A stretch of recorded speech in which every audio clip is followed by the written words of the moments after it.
Hello friends, welcome to SSC coaching centre. दोस्तों, आज की वीडियो में हम बात करेंगे अनुपात समानुपात के प्रश्नों की। और अनुपात समानुपात के प्रश्न दोस्तों ग्रुप डी के एग्जाम में पूछे जाते हैं, एनटीपीसी के एग्जाम में, और यूपीएसआई की तैयारी आप कर रहे हैं तो यूपीएसआई के एग्जाम में भी ये प्रश्न पूछे जाते हैं। तो इनमें से आप किसी भी एग्जाम की तैयारी कर रहे हैं तो वीडियो को अंत तक देखते रहिए, क्योंकि प्रीवियस ईयर से क्वेश्चन लिए गए हैं सभी के सभी।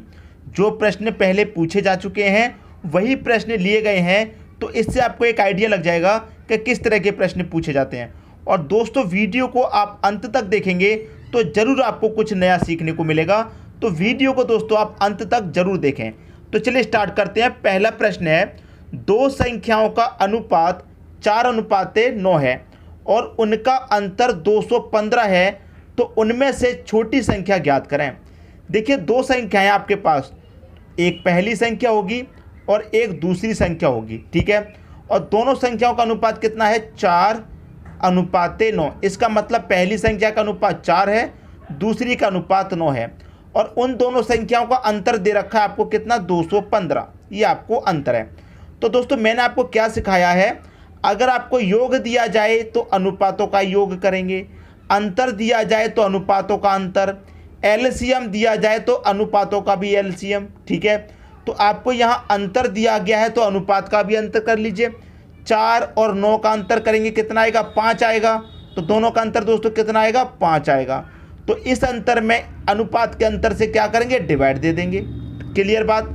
अब मैं 2 से काटूंगा, 215 कितनी बार कटेगा? 5 चौके 20, 21 में से 20 कट गया, कितना बचेगा? 1, 15 हो गया।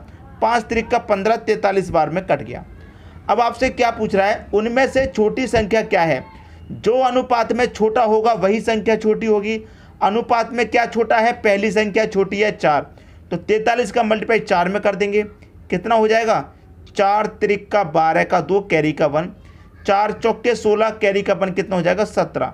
तो 172 हो जाएगी आपकी दोस्तों। छोटी संख्या ज्ञात करने के लिए कहा था, छोटी संख्या कितनी हो जाएगी? 172। पहला ऑप्शन हो जाएगा सही आंसर। अगर आपसे कह देता कि बड़ी संख्या क्या होगी, अगर दोस्तों आपसे ये कह दे कि बड़ी संख्या क्या होगी, तो क्या करेंगे आप? 9 का मल्टीप्लाई 43 से करेंगे, क्योंकि अनुपात में बड़ा कौन है? 9 बड़ा है, तो 9 का मल्टीप्लाई 43 से कर देंगे। 9 त्रिक का कितना हो जाएगा दोस्तों? 27 का 7 कैरी का 2, 9 चौके 36 और कैरी का 2 कितना हो जाएगा? 38 हो जाएगा। क्लियर होगी बात? इतना समझ में आ गया। और अगर आप इन दोनों का अंतर करेंगे तो कितना आना चाहिए? 215। अंतर ही तो बता, अंतर दे रखा था 215, तो दोनों का आप अगर अंतर करेंगे तो कितना आना चाहिए? 215। अंतर का मतलब क्या होता है? बड़ी संख्या में से छोटी को घटा देते हैं। तो बड़ी कौन सी है दोस्तों? बड़ी है आपकी 387, छोटी है आपकी 172। तो बड़ी में से छोटी को घटा के देख लीजिए, 7 में से 2 जाएगा, 5 बचेगा। 8 में से 7 जाएगा, 1 बचेगा। 3 में से 1 जाएगा, 2 बचेगा। तो इनका जो अंतर है दोस्तों, दोनों संख्याओं का कितना आ रहा है? 215 आ रहा है। और यहाँ पर कितना दे रखा था? 215। तो आपने पूरा ही क्वेश्चन चेक करके देख लिया, छोटी संख्या निकाल के, बड़ी संख्या निकाल के, दोनों का अंतर भी निकाल के देख लिया। तो मैं उम्मीद करता हूं अब इस प्रश्न में कोई भी डाउट नहीं बचा होगा, सारे डाउट क्लियर हो गए होंगे। ठीक है दोस्तों, अब देखेंगे अगला क्वेश्चन। अगला प्रश्न है, यदि A अनुपात B बराबर 7:9 और B अनुपात C बराबर 5:7 हो तो A अनुपात C क्या होगा? अच्छा प्रश्न है दोस्तों। देखिए, A है आपके पास अनुपात में, B है और C है, ये आपको दोस्तों दे रखे हैं। अब A का मान कितना है दोस्तों? 7 है, तो A के नीचे A का मान। B का मान दोस्तों कितना है? 9, तो B के नीचे B का मान हो गया 9। इतनी बात दोस्तों क्लियर है। अब आगे बढ़ेंगे। B का मान दोस्तों यहाँ पर 9 था, लेकिन यहाँ पर आप चेक करेंगे तो B का मान दे रखा है 5, तो B के नीचे B का मान लिखेंगे दोस्तों 5। क्लियर? B के नीचे हमने B का मान लिख लिया। अब C का मान दे रखा है 7, तो C के नीचे C का मान लिखेंगे, लेकिन कहाँ? यहाँ पर या यहाँ पर? यहाँ लिखेंगे। जब दूसरी वाली रो चालू हो गई है तो उसी के आगे लिखेंगे। यहाँ पर C का कितना मान है? 7 है, तो हमने 7 लिख लिया C के नीचे, लेकिन दूसरी लाइन स्टार्ट होगी तो वहीं लिखेंगे। अब ये वाली जगह खाली बची, ये वाली जगह खाली बची, तो इस खाली जगह में क्या लिखते हैं? बराबर वाली संख्या 9।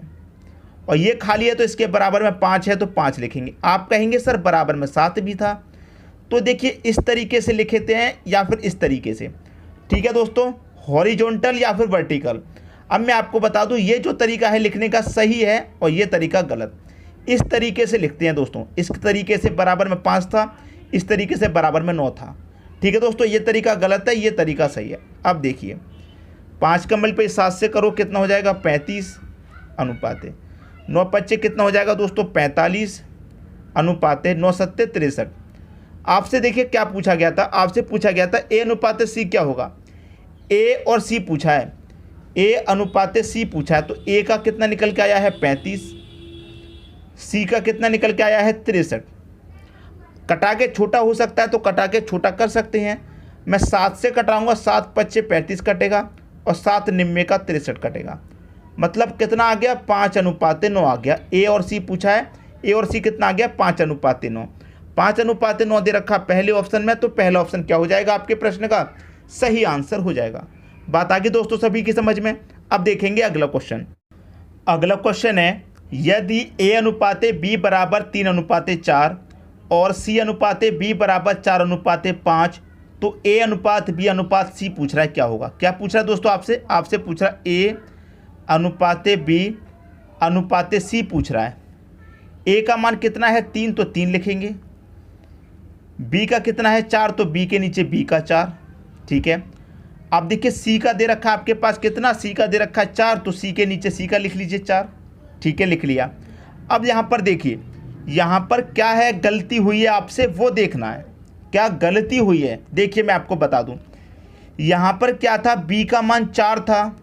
ठीक है, यहाँ सी का मान 4 है, तो देखिए मैंने क्या बोला कि यहाँ पर बी है और यहाँ पर भी बी है, यहाँ पर बी है और यहाँ पर बी है। गलती आपसे क्या हो गई, बी के नीचे बी का मान 4 लिख दिया, तो यहाँ पर भी बी तो था, यहाँ पर भी क्या था बी था, तो बी के नीचे पहले बी का मान लिखते, क्या लिखते यहाँ पर 5।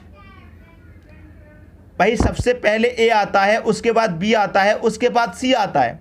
तो हमने ए का मान लिख लिया, बी का मान यहाँ पर 4 है और बी का मान यहाँ पर 5 है, तो पहले बी का मान पहले वाला, फिर बी का मान जो बाद वाला है वो लिखेंगे। आगे बात समझ में, जहाँ तक तो किसी को कोई डाउट नहीं होगा। बी के नीचे बी का मान लिख दिया हमने यहाँ पर 5, तो इसका मतलब क्या हुआ, ये जगह खाली बची। ये जगह जब खाली बची तो उसके बराबर वाली संख्या लिखते हैं, तो बराबर में 4 दे रखा है तो हमने 4 लिख लिया।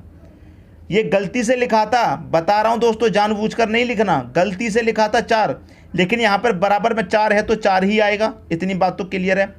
अब सी का मान दोस्तों क्या दे रखा है आपको 5, सी का मान 4 है, तो सी के नीचे सी का मान आएगा, जब दूसरी लाइन स्टार्ट हो गई है तो सी के नीचे सी का मान आएगा 4 यहाँ पर। क्लियर है, बात समझ में आ गई। अब देखिए ये जगह खाली है तो इसके बराबर में संख्या आएगी 5, और ये जगह खाली तो इसके बराबर में 4 था तो 4 ही आएगा। ठीक है दोस्तों, बी के नीचे बी का मान पहले वाला 4, फिर बी के नीचे बी का मान 5, फिर सी का आएगा। सी का कब आएगा, जब दूसरी लाइन चालू हो गई है उसमें आएगा सी का 4। तो ये जगह खाली बचेगी तो इसके बराबर वाली संख्या आएगी 4, तो यहाँ पहले से 4 था तो 4 आएगा। उम्मीद करता हूँ सभी की समझ में आ गया होगा। 5 तिरिक का कितना हुआ 15, 5 चौके हुआ 20, 4 चौके हुआ 16। आपसे पूछा गया ए बी सी तीनों का, ए बी सी तीनों का कितना निकल के आया 15, 20, 16। किस ऑप्शन में है 15, 20, 16, बी ऑप्शन में है। बी ऑप्शन हो जाएगा आपके प्रश्न का दोस्तों सही आंसर। उम्मीद करता हूं सभी को प्रश्न बहुत अच्छे तरीके से दोस्तों समझ में आ गया होगा। अब देखेंगे अगला क्वेश्चन। अगला क्वेश्चन है, यदि x बराबर 1/4 मल्टीप्लाई y और y बराबर 1/3 मल्टीप्लाई z, तब x अनुपात y अनुपात z किसके बराबर होगा। देखिए दोस्तों, एक चीज़ तो आपको मालूम है कि जो मल्टीप्लाई की संख्या होती है वो बराबर के दूसरी तरफ आएगी तो बटे में आ जाएगी। तो मैं इस y को देखिए यहाँ समझते हैं, x बराबर 1/4 इंटू वाई दे रखा है। अब मैं y को यहाँ से हटा दूंगा तो कहाँ पर आ जाएगी, इसके बटे में y आ जाएगी। तो इसका मतलब क्या है, x का मान 1 और y का मान 4। आगे बात समझ में, क्या पूछा है x y z, x अनुपात y अनुपात z ये पूछ रहा है। तो x का मान कितना होगा 1 और y का मान कितना हो जाएगा 4। तो x का मान दोस्तों कितना हो गया 1, y का हो गया 4। यहाँ तक बात समझ में आ गई। अब आगे बढ़ेंगे तो y का मान 1 होगा, z का 3 हो जाएगा। तो y का मान पहले 4 था, y का मान अब कितना है 1, तो y के नीचे y का मान 1। ठीक है दोस्तों, z का कितना हो गया 3 हो गया, तो z के नीचे z का 3। क्लियर इतनी बात। अब देखिए ये जगह खाली बची, ये जगह खाली बची। इसके बराबर में 4 है तो 4 लिखेंगे, इसके बराबर में 1 है तो 1 लिखेंगे। क्लियर दोस्तों, इतनी बात समझ में आई। अब देखिए 1 का मल्टीप्लाई 1 से करेंगे 1 ही रहेगा, 1 का 4 से करेंगे 4 ही रहेगा, 3 चौके कितना 12, 1 4 12 किस ऑप्शन में है, 1 4 12 सी ऑप्शन में है। आपका आंसर आ गया। उम्मीद करता हूं सभी को प्रश्न बहुत अच्छे तरीके से दोस्तों समझ में आ गया होगा। अब देखेंगे अगला क्वेश्चन। अगला क्वेश्चन है आपका, 4 संख्याएं 1 2 3 4 के अनुपात में हैं, उनका योग 24 है, पहली और चौथी संख्या का औसत क्या होगा। 4 संख्याएं 1 अनुपाते 2 अनुपाते 3 अनुपाते 4 के अनुपात में, ये 4 संख्याएं हो गई और इन चारों संख्याओं का योग दे रखा है दोस्तों आपको 24। अब ये प्रश्न थोड़ा कठिन लगेगा आपको, देखिए कैसे लगेगा, क्योंकि जब हमारे पास योग दे रखा है 24 तो हम क्या करते हैं, अनुपातों का भी योग करते हैं। तो मैं अनुपातों का योग करूंगा, 1 और 2 3 और 3 6 4 10।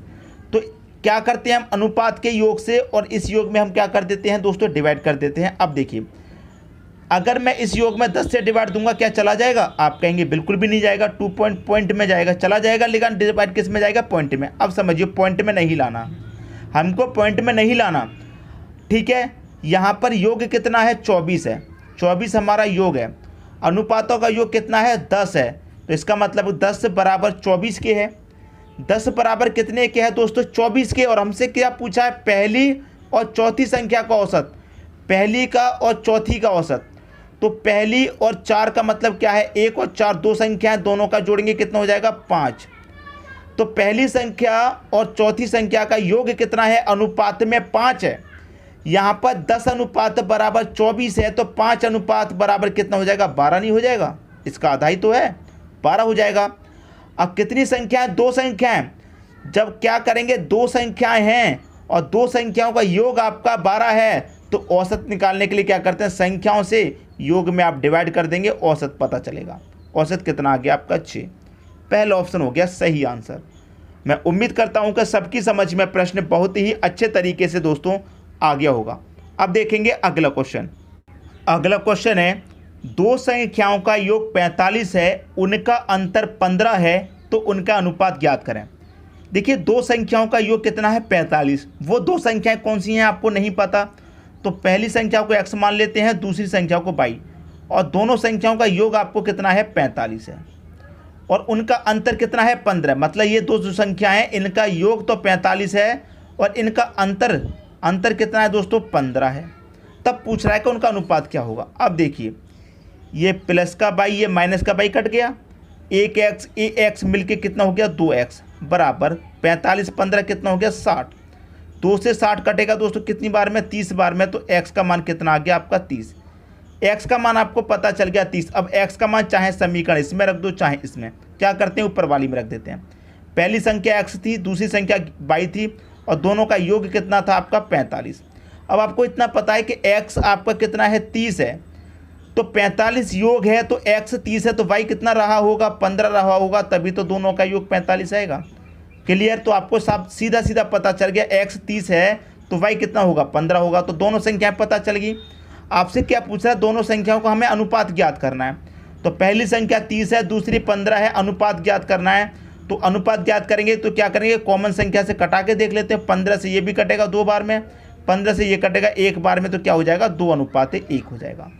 2 अनुपात 1 दे रखा है बी ऑप्शन में। ये क्या आ गया, आपके प्रश्न का दोस्तों सही आंसर आ गया। तो मैं उम्मीद करता हूं कि प्रश्न आप सभी को बहुत ही अच्छे तरीके से दोस्तों समझ में आ गया होगा। दोस्तों अगर वीडियो पसंद आया तो लाइक करें और दोस्तों में भी शेयर करें।